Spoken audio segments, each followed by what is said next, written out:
a very warm welcome to you all tonight and a massive happy birthday to Robert Louis Stevenson. I'm Margaret Findlay, Learning and Public Programmes Manager for Edinburgh Museums and Galleries, and I've got the lovely task of organising all our events and learning programmes right over our varied museums estate, including the Writers' Museum, which is the link to tonight's lecture.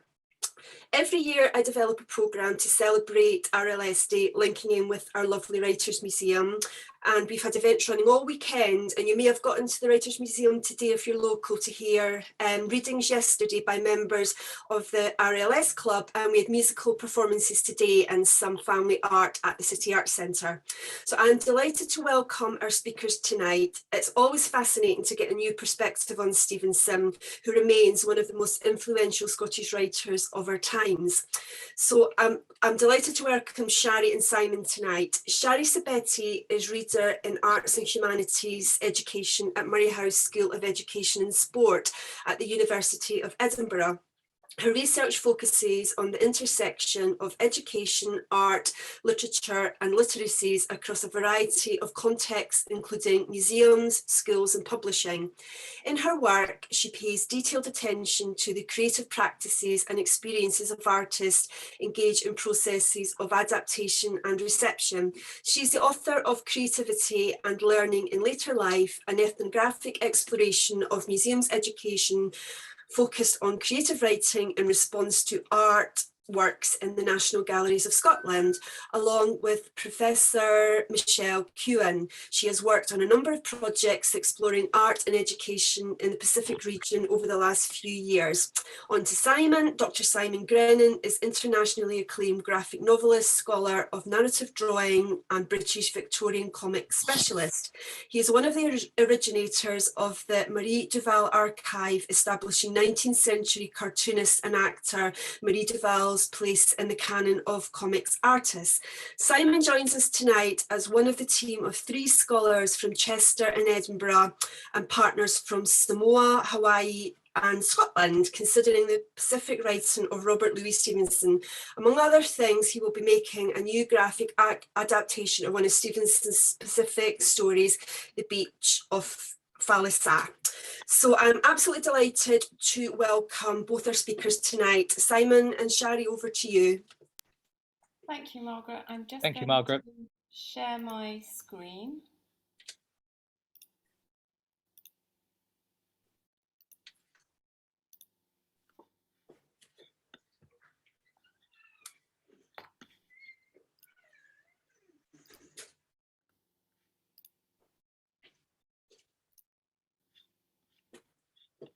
And I think you're seeing, there we go. Is that all working? Okay. Yep. Thank you very much, everybody, for coming. We are at the very beginning of a very exciting project, and it's great to be able to talk to you about it. I just wanted, before we started, to mention, obviously, a couple of people who are core part of our project team who are not here.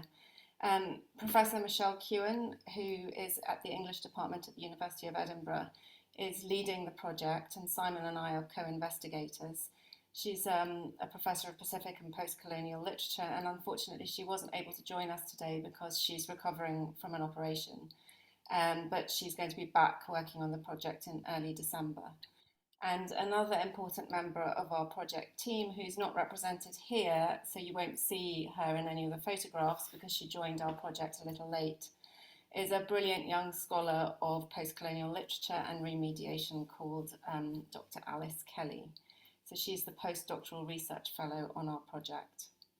It's an interdisciplinary project across literature, visual arts and education, and in collaboration with artists and partners across Scotland and the Pacific. So I'm going to introduce the context for our project, and then Simon's going to talk in a bit more detail about remediation and some of the workshops that we've been conducting. I'm then going to introduce the artists on our project, and then we're going to go back to Simon, who's going to tell you a little bit about our recent field work. So the research project explores the legacies of Robert Louis Stevenson's Pacific writing, investigating the relevance of his work to contemporary readers in Samoa, Scotland, and Hawaii, and producing new art and poetry inspired by the 3 short stories published in Stevenson's 1893 collection, Island Nights Entertainments. These include The Bottle Imp, The Isle of Voices, which are both set in Hawaii, and The Beach of Falasar, rooted in Stevenson's experience of Samoan culture. In the modern print version of Stevenson's South Seas Tales, the cover of which is up there on the slide, which many of you will be familiar with, a 4th story called The Ebb Tide, published in 1894, is also included. In this project, our attention is focused on the first 3, not because they were published together, but because, in fact, Stevenson didn't intend them to be published together, but because they focus on Indigenous peoples. The Ebb Tide, on the other hand, is focused primarily on white men's degeneration in the tropics. As part of our project, we hope to produce a number of things. So it's a 3-year project which started in July 2022 and finishes at the end of June 2025. And the things that we want to come out of the project are academic, creative, and educational. So there's going to be graphic adaptations of the 3 stories mentioned. There will be some newly commissioned poetry in response to the texts. There's going to be a documentary film that's exploring Stevenson's legacy in Samoa and Scotland. There will be an end of project exhibition. We're still in the middle of sort of working out exactly where that will be. There's going to be a project website. There's going to be a volume of creative writing, and there are going to be some teaching resources to accompany the adaptations and the poetry. There'll be an edited volume of essays, various journal articles, and 2 symposia, one at Vailima in Apia, at Stevenson's house, and one in Edinburgh.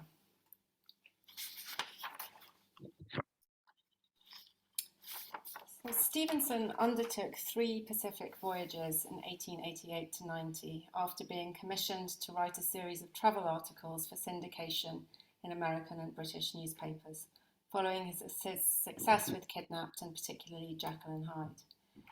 On these journeys, he visited the Marquesas, the Tuamotus in French Polynesia, Tahiti, Hawaii, the Gilbert Islands, now known as Kiribati, Samoa, Tokelau, and the Marshall Islands.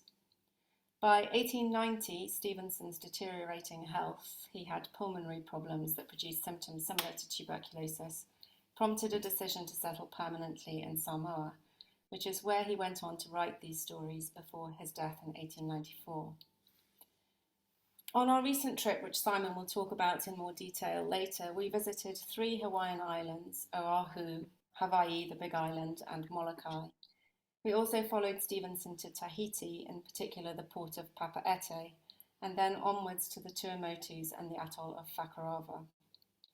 Stevenson was very interested in a precise mapping of locations in his fiction, and as part of our project, we're also researching these locations, partly for the artists to achieve an accurate depiction, but also to get a feel for what these places are like, what the quality of light is, the sound of the wind, or the shape of the clouds, or just the feel or spirit of those places. We weren't able to visit Samoa this year, so this is a photograph that you'll probably have seen many times before of Stevenson and his family and servants, the household at Vailima outside. So Samoa was still closed to tourists at the time of our trip. However, Michelle and I have visited Samoa before in preparation for this project, and these are photos that I took in 2019 on that earlier visit of Vailima, which is open to visitors as the Robert Louis Stevenson Museum, and some of you will have been, but you can walk up Mount Waiea to Stevenson's grave, where he was carried shoulder high by Samoan chiefs and servants as a mark of respect for Tusitala, the teller of tales, despite the dense vegetation and heat. And it has beautiful views of the harbour. Although Stevenson's work is not free of the common colonial stereotypes of Pacific peoples that circulated throughout the 19th century, nevertheless, he felt a strong sense of cultural affinity with many of the oceanic peoples he met in his travels, drawing analogies between the Pacific Islands and Scotland Highland culture in terms of a shared history of colonisation, as well as rich oral traditions. In these photos here, you'll see Stevenson with King David Kalakaua, the penultimate Indigenous sovereign of Hawaii, and with his sister, Queen Liliuokalani, who succeeded him to the throne. Stevenson's views were elaborated in his travel narrative in the South Seas, which was based on his Pacific voyages and published posthumously in 1896.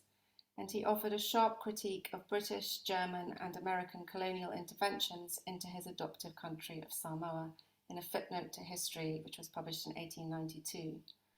The publication of that book almost resulted in his deportation by the British High Commissioner for the Western Pacific. Stevenson's strong support for Samoan political autonomy was seen as a threat to British colonial authority in the region.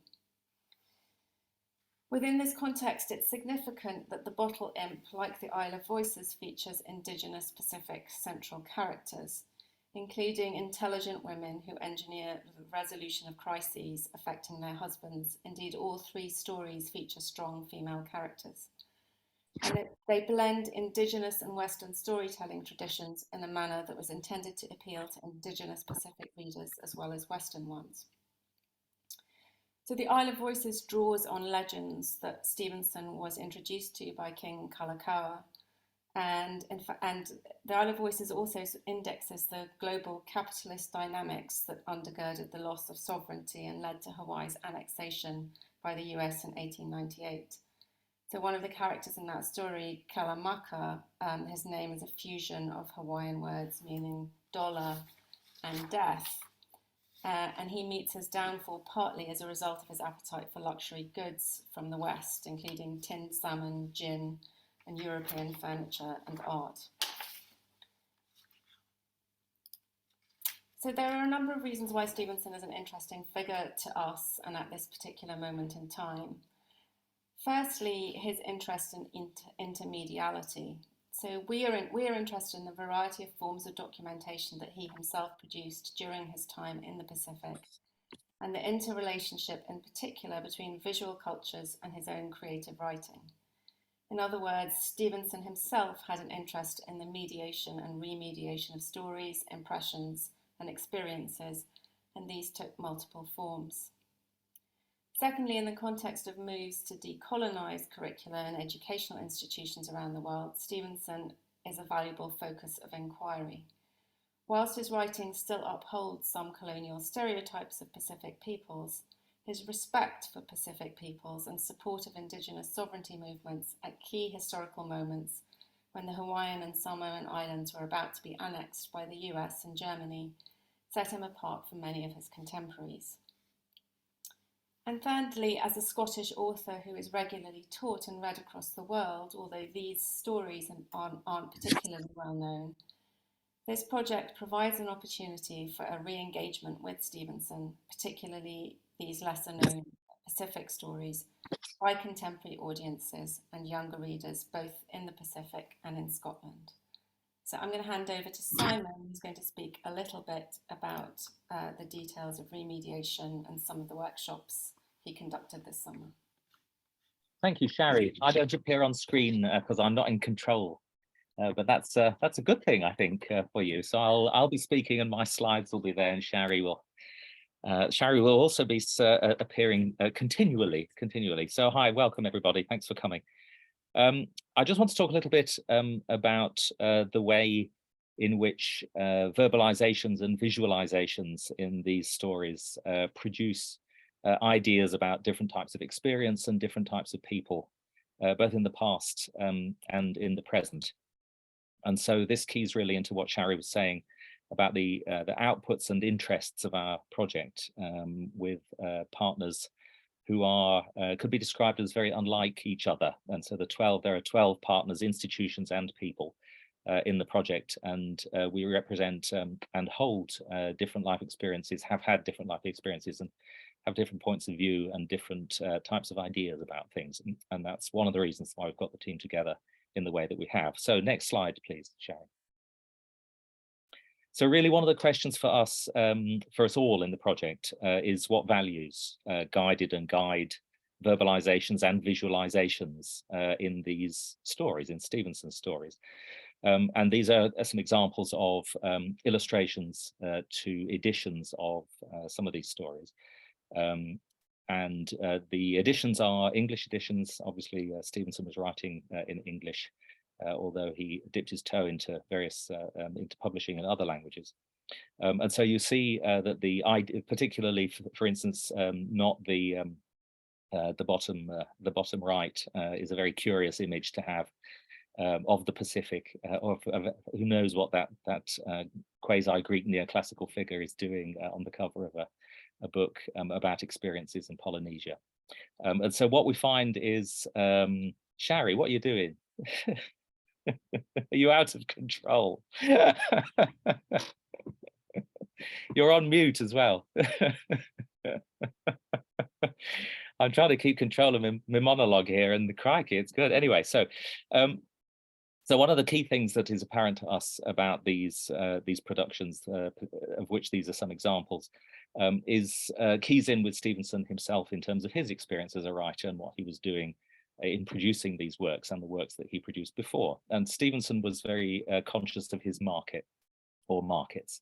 And so he was continually trying to have a success, make a success as a writer, and sometimes in quite a random way. And so he's written, he produced some things that are really quite peculiar even at the time. And so if we were in a lecture theatre, I could ask hands up who's read Count Otto, the three-decker. I'm not sure anybody has. We'll see. It's a very curious thing. So Stevenson was trying his hand at all sorts of things relative to his ideas about who was going to read them, and hence who was going to buy them, and how you persuade publishers to do the same. So next slide, please, Sharon. And so Stevenson, in some ways, was driven by the notion of reaching an audience who'd understand what he was doing. And this is made evident in some of the illustrations to these three Pacific stories, the ones that we're looking at. And so these are illustrations to the first edition in Island Nights Entertainments of The Beach of Thalasar. And of course, what they reveal are ideas about what the publisher thought a reader would like, and whether Stevenson could bear this or not. And so Stevenson was not necessarily that happy with these illustrations, but that didn't make much difference to a market, to a publisher's idea about markets. And so obviously there is, this starts to give us an idea about the role of stereotyping of particular types of people's experience, their lives and ideas relative to others produced in the body, in the form of the book. And so stereotyping relies fairly obviously on what is not shown, on things that are not there, experiences that are not verbalized, not visualized. And what that constitutes is the generic expectations of readers, and the readers are English readers in the West. And so Stevenson is conforming in certain ways, even in these stories, which are in very many ways unlike his previous work. Shari mentioned that he was tipping into realism, and I think that's absolutely the case with this. Who knows what would happen if he'd lived longer? It'd be interesting to see how realist he would have got. But even so, there's a notion of the generic expectations of readers, and that the genre here is overwhelmingly the genre of 19th century European adventure narrative. So next slide, Sharon. And these are some comics, or pages from a comic, actually, adaptation of The Beach of Thalasar, from the late 50s, early 60s, for an American audience. And if one bears in mind what I just said about genre being expectations of the reader, a comic or a book with illustrations, an edition with illustrations, bear these marks. They produce the genre, they produce the expectations, because the expectations of the readers are fulfilled. And so that happens in every way. And so productions like this visualize the morality of the reader, They visualize the morality of the publisher relative to Stevenson, may not have been Stevenson. And there are aspects about this which are overwritten and underpinned and produce racism and violence and misogyny and ecological disaster. And these are part of the adventure genre. It's difficult to get away from those kind of things, and therefore one of the things that we'll be looking at closely and facing are how do these things relate to what Stevenson was thinking about? How did readers think about these things at the time and now? One of the interesting things about this is that there is a continual replacement of one set of values with another. In a thumbnail way, a Western set of values, a European set of values, replaces certain types of indigenous or other Pacific values, certainly. One of the interesting ideas to think about is, as an example would be our word in English, borrowed word taboo. And the word taboo is obviously drawn from the Hawaiian word tapu, which has variations across Polynesia in different languages. And tapu originally meant sacred and had a number of different incarnations, which for good and ill. But obviously for us, the word taboo has been overwritten, and the word taboo means forbidden, even to the extent that that in certain places, you see in Hawaii, the word taboo or tapu now is used as a keep out sign. It simply means keep out, and you find this very interestingly at certain sites, American military sites in Hawaii, where that set of values, the forbiddenness, has replaced the sacred. The sacred has become the forbidden. And so all of this is in play for us. Next slide, please, Mary.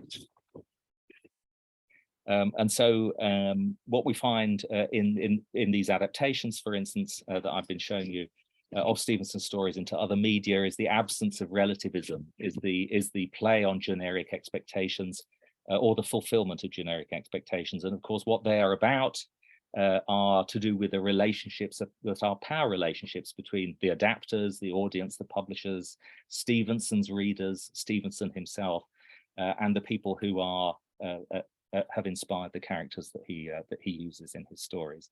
And so that also is political struggle, but the absence of relativism at different points of view.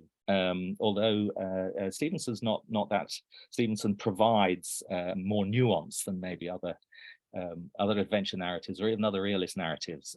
There's a nuance between characters, and Sherry mentioned the role of women who save the day in a number of these stories. But there is the overwhelming relationship between people is one of coercive power of some sort. That there are few relationships that are not touched with violence of some sort. Next slide.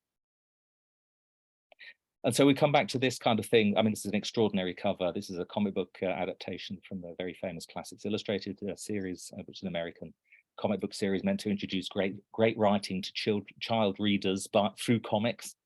And so the topic of this kind of thing, reprints, for instance, adaptations into the 20th century, into the 21st century, is always still commercial. And so the commercial imperative means that we're visualizing these stories often through the buyer's idea or a presumed idea of who the buyers are from publisher point of view. Go ahead, Sherry, next slide.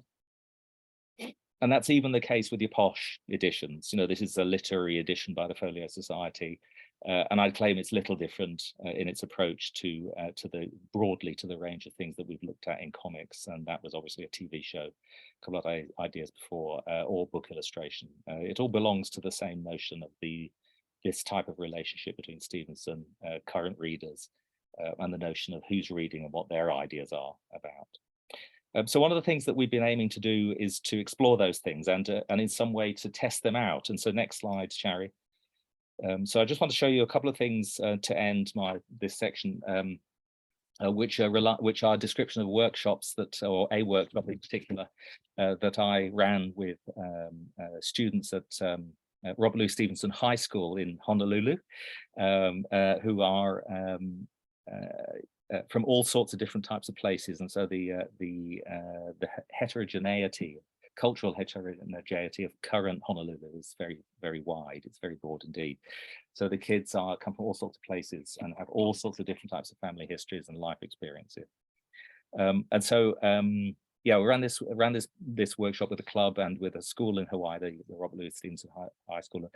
And what I did is I took Castle's Family Magazine, a number of them, which was a magazine produced at the time that Stevenson was in the Pacific in the late 1880s, 1890s, and transported them to Polynesia in order for them to become raw material for collaging. And so what I invited the children to do was to create news stories by collaging 19th century popular literature from the periodicals. Next slide, please, Sharon. So our approach really in this, or my approach, kind of mirrors our approach, produces our approach, is that I was interested in seeing how this raw material was turned around. And so what would a 13-year-old Honolulu high school student's impression of this material, this real, actual live material from Europe in the 1890s be, and what would they make of this? And so there are multiple visualizations could be produced, unexpected visualizations in different language traditions, for example, certainly in different cultural traditions where they were authoring news stories that were theirs using the material that came from a Europe which Stevenson knew. And so, Shari, next slide. And so here are a couple of them making stories where they take aspects of castles, dismember them, cut them up, light on something that is interesting to them, and then start to produce new stories. Next slide, please, Sharon. Oh, not that one now. Yeah, that's great. Oh, it's awesome. Yeah, very great. Really good. So there's a teaching and learning aspect to this all across. And one of the interesting things that happened is that the students didn't understand what the Castle's Family Magazine smelt like. And this is a really straightforward example of the differences in culture, which are to do with historic contingency. What they were smelling on Castle's Family Magazine, and which is what Castle's Family Magazine smells like, is coal smoke. And so even now, these bound editions of Castle's, which are not valuable or rare, they're impregnated with a coal that was burned by readers in their family homes in the 1890s. And this is something very unusual. I'd not anticipated this at all. Is the folks saying, well, what is this smell? What does this mean? And so actually their relationship of the kids to coal was entirely unlike my relationship to coal or a European's relationship to coal. And this is a very pointed kind of idea about exchanging different types of life experience, swapping life experiences, and then visualizing by making use of those things as material. So next slide, Shari, and I'll just introduce it if that's all right. But also, one of the things that we're doing is much more focused on production as well as exploration. And so there are contemporary artists, teachers, writers, scholars, a filmmaker. School kids are our partners in this project. So over to you, Shari, again. Thanks, Simon. So I'm going to, in the next series of slides, just introduce you to our partners, the artists, poets that we're working with, and just tell you a little bit about them and a little bit about what they're doing on the project.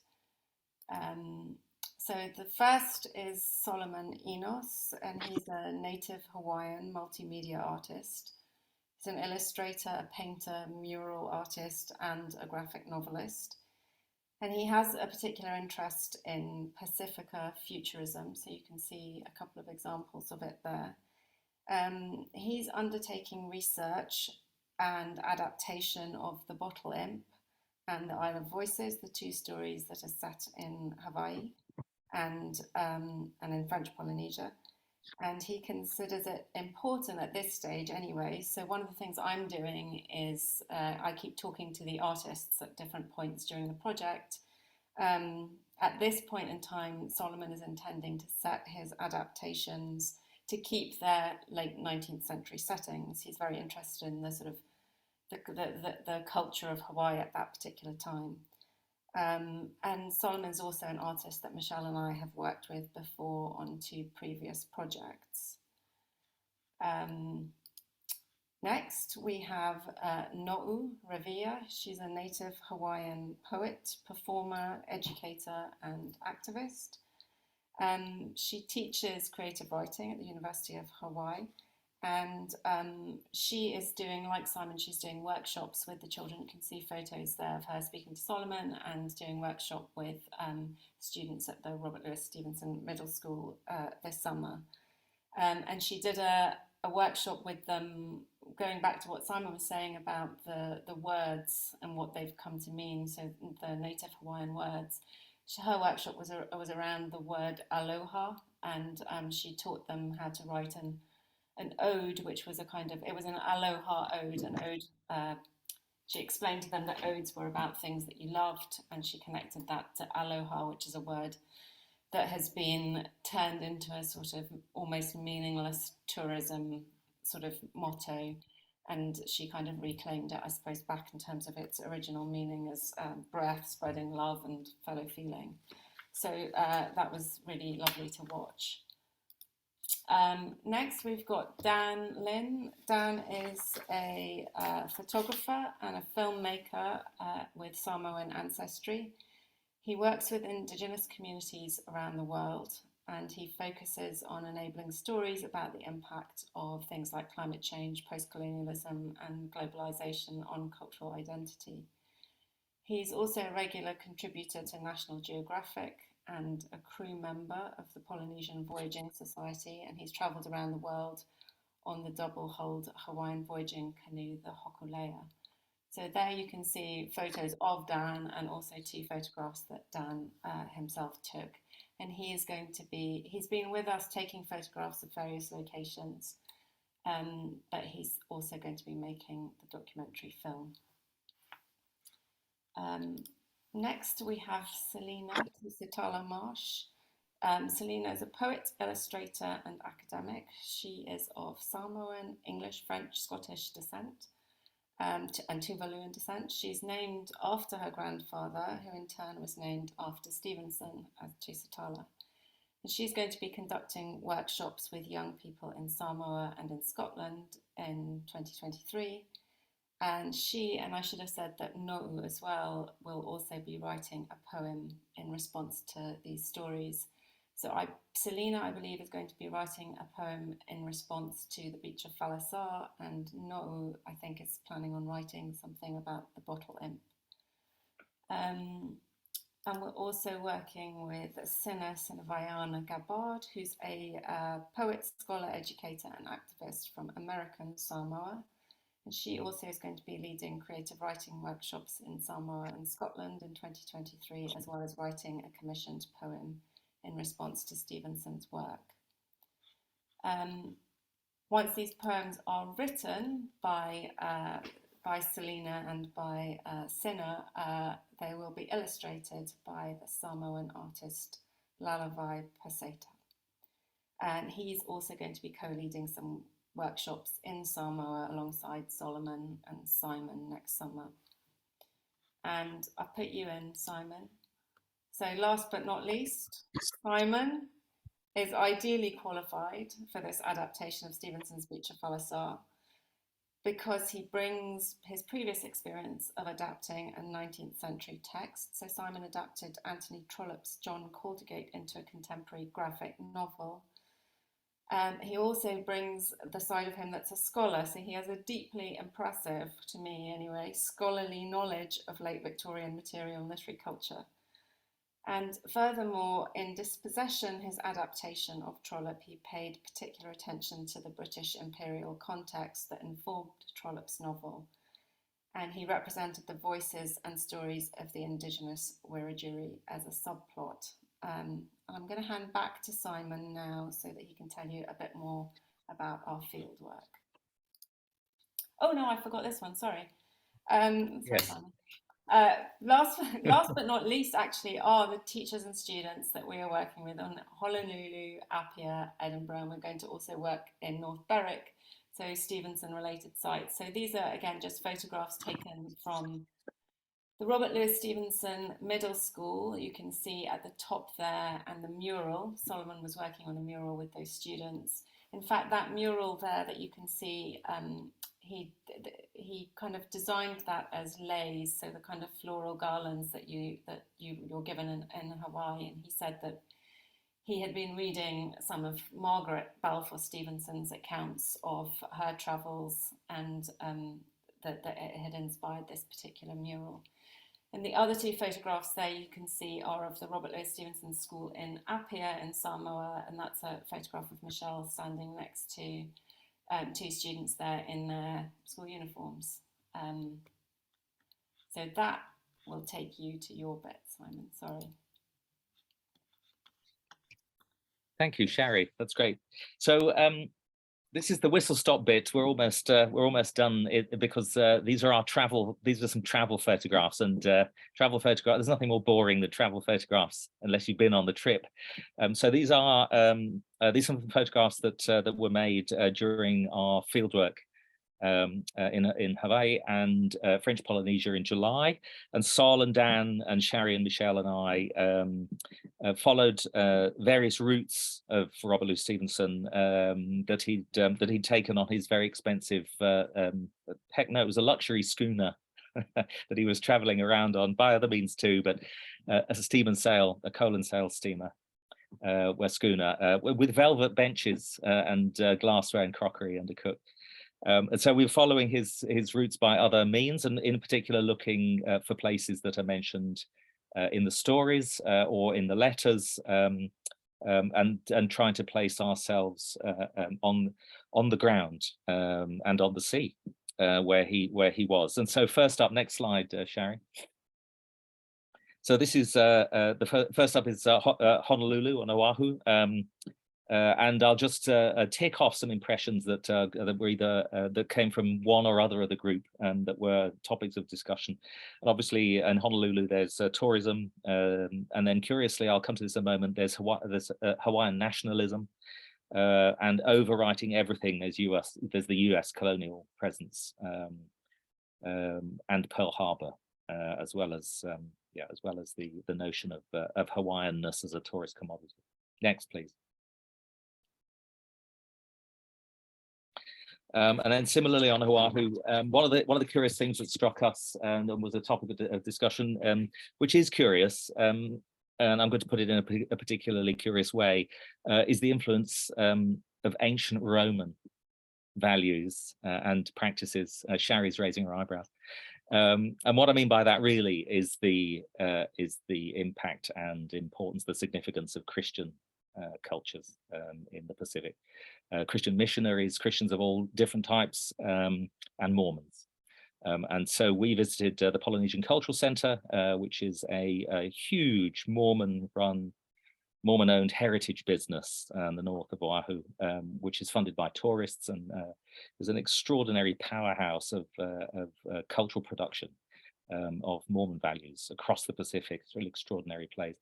And so we were looking on this trip in all of these, as we go through the kind of journey, we're looking at the current sensations, current ideas, how they map onto the old, how they map onto Stevenson, how they map onto ideas that other people had who were Stevenson's contemporaries and unlike him, and trying to see how all of this might make some kind of sense. Next slide, please, Sharon.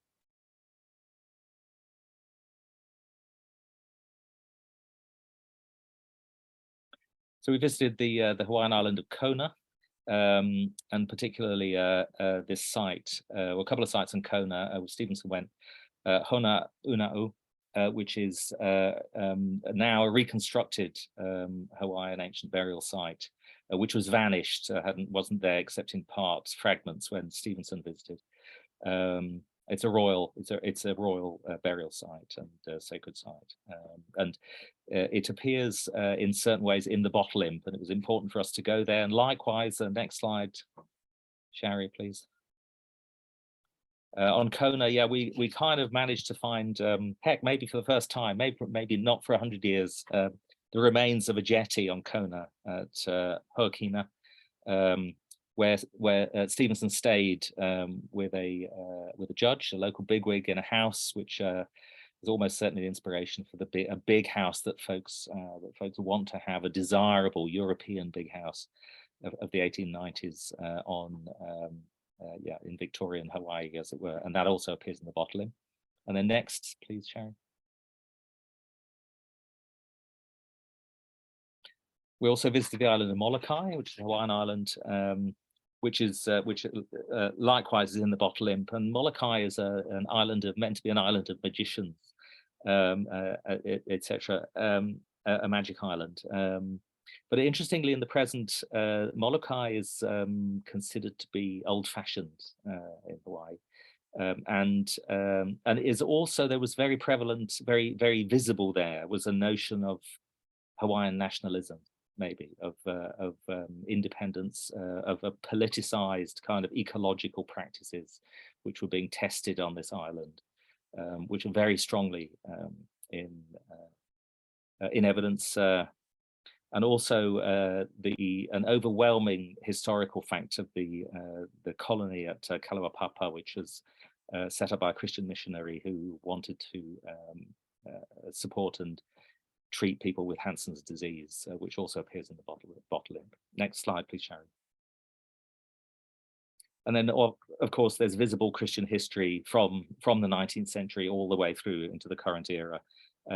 And that's that. This is very Stevensonian. This is a church that was in place when Stevenson was there. Whether he visited it or not, passed it or not, we've no idea. But Stevenson's kind of ambivalence or equivocation about religion is something that we're thinking about a lot. These visualizations of different ideas, i.e. this Christian idea, what this is for, how it looks, where it comes from, is very current with us.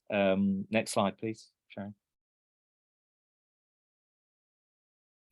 So then we proceeded to Tahiti and to the capital Papeete, which is very unlike Hawaii, whereas Hawaii is overwritten with the United States. Tahiti is not exactly overwritten, but Tahiti is very French. And so, goodness me, in all the supermarkets, you can buy regional French cheese and a huge selection of Bordeaux and Burgundy in the middle of the Pacific, which is a very curious idea. So this is a photograph of a French boulevard in Papeete, which is a colonial overwriting of what was there before. Next slide, please. This is also in Tahiti. Why did I include that? Oh, yes, this is so. You know, Tahiti is not a low island; it's a high island, and so it's a relatively recent volcanic kind of pushing up. Whereas some of the islands that we then visited in French Polynesia are low islands, meaning that they've been worn down by erosion. They're much older, also volcanic. Go ahead, Sharon. So then we proceeded into French Polynesia proper, and we visited the atoll of Whakarava. Where curiously indigenous landholding is a preserved practice, and so ways pre-contact ways of dividing up and thinking about the land are still evident, which is not the case in Tahiti, and it's not the case in Hawaii. It's definitely not the case in Hawaii.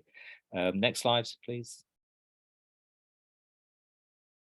Oh yes, and then you know, if you're on Whakarava, it's very, very long and very, very thin, and so there are two roads. Suddenly, there's only one road, and in fact, bicycles are great. And the only reason I showed this is that we got taken on a great tour by a guy called Enoha.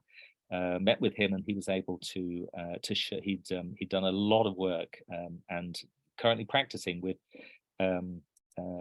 plants, indigenous plants.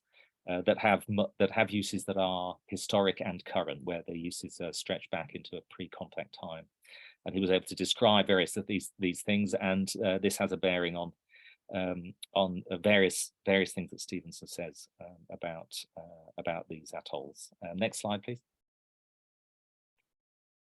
And then we journeyed across. We wanted to go somewhere that would give us an experience of Stevenson's story, The Isle of Voices, which involves a magical transportation to somewhere on the edge of a kind of known world, or an edge of a habitual world, which is gone to by in order to escape troubles at home for 6 months of the year. So there's a kind of traveling from one place to another.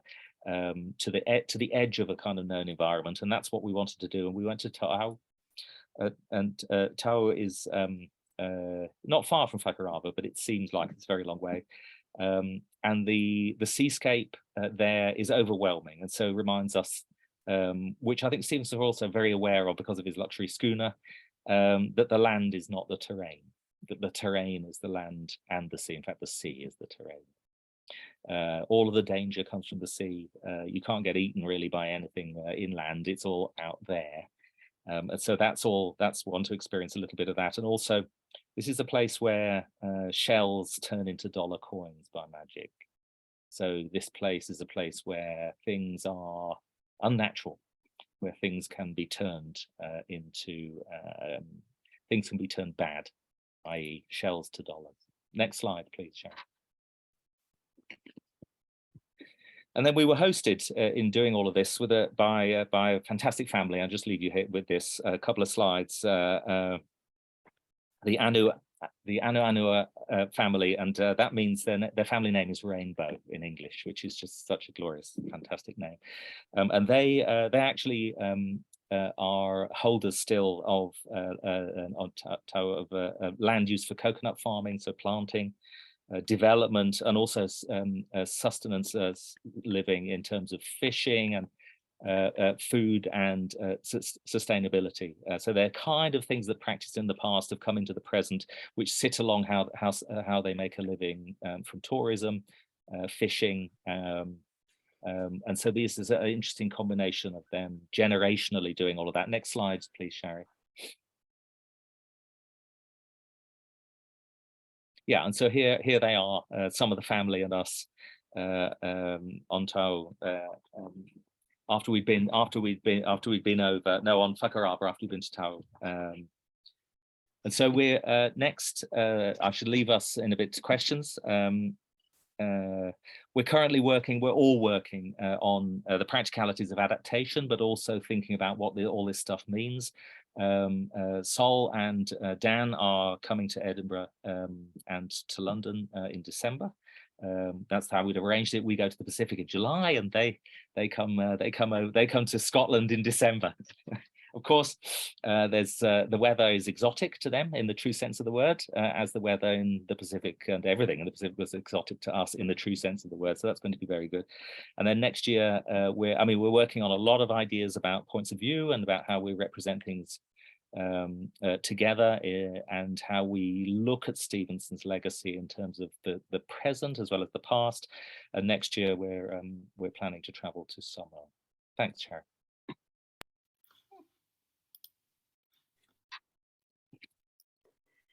Thank you both very much for that. These beautiful blue skies and blue seas, I think, have cheered us up. It must have been really tough going on these field trips, both. Beautiful landscape. So thank you so much for that. Always really interesting to get a new take on Stevenson, and it sort of leads me to think that, you know, we need to refresh the Writers' Museum up to date. It's the second time. We had a really interesting talk on Burns for World Mental Health Day about Burns' links to mental health, and it just more and more makes me think we need to get the Writers' Museum a bit more up to date. And I was really interested to hear about all of the work with these different communities and artists, sort of wearing my learning and engagement hat. Absolutely fascinating and brilliant work. So thank you both very, very much. Do please type questions in and we'll all dip into them. But I just wanted to kick off the questions by asking, what have you both learned by following in Stevenson's footsteps in the Pacific in the 21st century? If you can both just say what the main thing is that you've learned. Do you want to go first, Simon? Yeah, sure. I suppose in answer to that, in a really general way, is that I've learned that other people have very different experiences to me, and that's a broadening thing, and that's really across a whole range of types of experience. And I don't just mean in terms of where one's grown up or how one has expectations of one's life, but also the ideas that one has, how one thinks of oneself as being normalized or usual or in relation to others. And so those differences have been absolutely compelling. And one of the great things about the team, which I think I mentioned earlier, is that we all come from very different places. We're different ages. We have different ideas. And one of the reasons that the team was built in this way was to exploit that in terms of opening all of that up and making those things, the relationships between those, conversations between those visible. One of the things that I've been really interested in is the way in which different people, including members of our team, think about Stevenson and how that thinking about Stevenson or their relationships with Stevenson change as they go along these travels and think more about him. And I'd be really interested to see what happens when Sol and Dan come over here. So speaking to sort of native Hawaiian poets and artists sometimes about Stevenson and about the fact that Stevenson was essentially writing Hawaiian stories for them. Sometimes they think about that in a positive way, and sometimes they think about it in a sort of negative way. But then they always say, oh, well, I don't know how I'll feel about Stevenson when I come to his country and speak to, you know, Scottish children, and I'm in a kind of place where he's, you know, a great writer. He's regarded as a great writer. So those kinds of shifts and changes in relationship to Stevenson, or what Stevenson might mean to people here, there, and how those things might change amongst our team and amongst the people that we work with, something that I've been really interested in. Do you have Shari, Paul Macaulay is interested in hearing more about the cultural differences and the people there's perceptions of the colonial influencers of the USA and France. Simon, do you want to say anything about that, or? Yes, seeing as I'm responsible for introducing French cheese and wine, it might seem frivolous, but it's not. Also the predominance of, well, the proliferation rather from a British point of view of pharmacies in anywhere that has had any French colonial. The French and French colonials seem to be obsessed with cheese, wine, and pharmacies and pharmaceuticals. So there's a lot of pharmacies in Papeete in a very odd way. In a way, crikey, here I am again. Every second shop's a pharmacy. This is very French. So I mean, the serious question. It's a serious question. I mean, it's easier to approach from the US point of view because the US presence in Hawaii is so overwhelming in contemporary Hawaii. So I think that there is not that the very, very straightforward military presence in Hawaii is a massive difference between the French presence in Polynesia. Obviously, the histories are different, but that's written large in the present, and so Hawaii is an ungive-upable US military base. It's a strategic military base that is not going to lose its strategic importance, and that is not the case with the French in Tahiti. I was going to say that we were also in Honolulu on July the 4th, and in fact, I think maybe we were with Richard, who's here as well, and we went off to see what was going to happen. We were expecting huge fireworks, and it was very muted. Which was really interesting. I think we were expecting, well, we're in America, there's going to be lots and lots of, and every Friday night in Honolulu there's fireworks anyway, but on 4th of July there was hardly anything, so that was really interesting. Thanks both. I wonder if you could just dip into the chat and answer Fraser's question. It's quite a long question, and rather than me repeating it, it might be easier if you just dip into it. It's just about Stevenson's attitudes back then, if we would consider them racist nowadays, the stereotypes that he had. Yes, just before that, I will just go to Akiko's question about whether we have a newsletter. We won't have a newsletter, but we will have a website, and hopefully that will be up at the early next year. So we can share that with Margaret as well. Do please, because obviously we can tweet and Facebook in line with the Writers' Museum. It's really nice to sort of see how you're progressing in your research. So who'd like to answer Fraser's question? Well, I can start off. I think Stevenson's really interesting because, I mean, my experience of reading, for example, his travel writing is that there are moments where he suddenly just sounds like a sort of 19th century colonialist type of writer in the way that he puts things, and then there are times when he's not like that at all.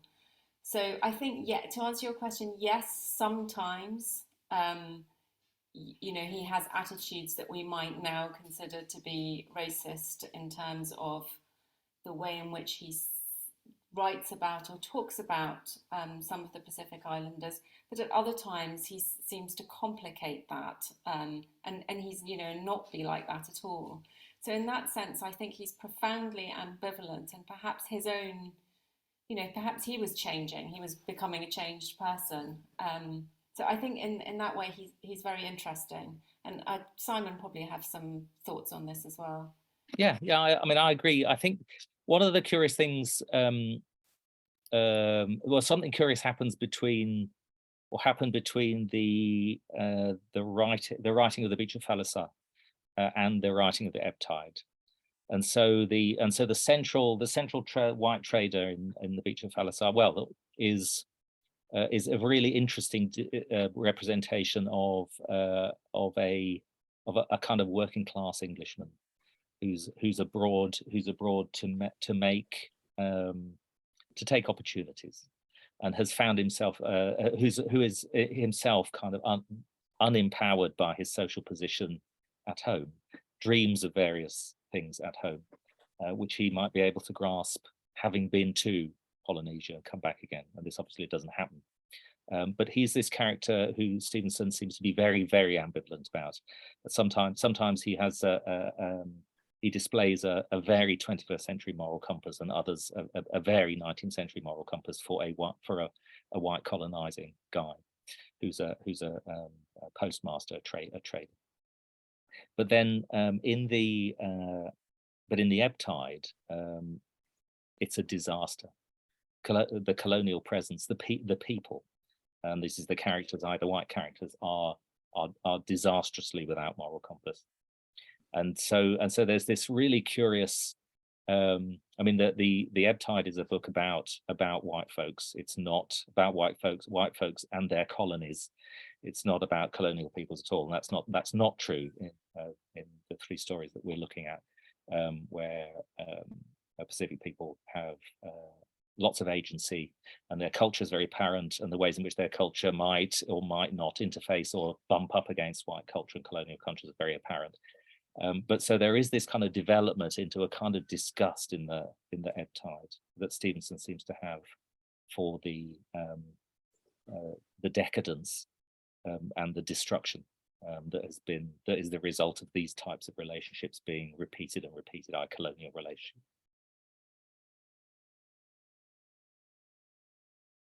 Thank you, and hope that answers your question, Fraser. I just wanted to ask you both about the influence of Stevenson currently in education. What his current place is in education, both secondary but further in higher education, and whether you feel that your research will further enhance that.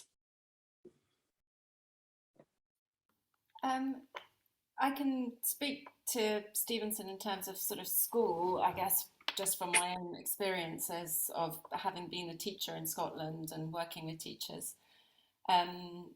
Stevenson is taught obviously quite widely in Scotland. I was a secondary school teacher, so the text that I was teaching more often than not was Jekyll and Hyde. These Pacific stories are just not very well known. Teachers don't know them or know of them, most of the teachers that I've worked with. And I think that they provide us with opportunities to teach, a Scottish writer, but also to through that to introduce other themes that are really important at the moment about, capitalism, climate change, exploitation, the history of colonialism. And so I think that I'm hoping that these adaptations will be able to kind of breathe new life into those texts, but also given that they're going to be visual adaptations, and we've got, a whole other side is how they're going to be published. And possibly kind of, you know, available on different, being able to be told in different ways on different kinds of platforms as well, that they will be particularly appealing to young people.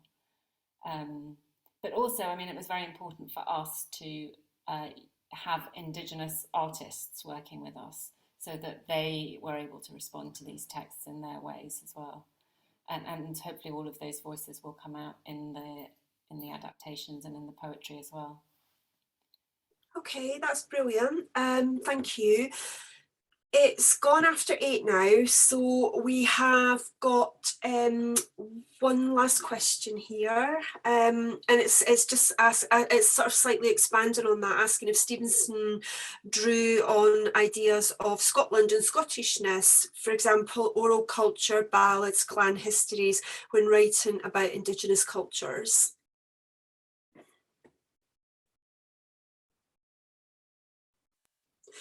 Simon, do you want to answer that one? Well, I mean, I think the idea of one of the curious things about going on this trip to start with so early in the project, this is a part of our plan and it's kind of working in a way, is that Aaron's question is really good. Ideas of Scotland and Scottishness are as contingent as ideas of Hawaii and Tahiti, and therefore it's a really interesting thing about how much Stevenson is in a sense now embedded by us in the 21st century in the history of Scottish literature. That's undeniable.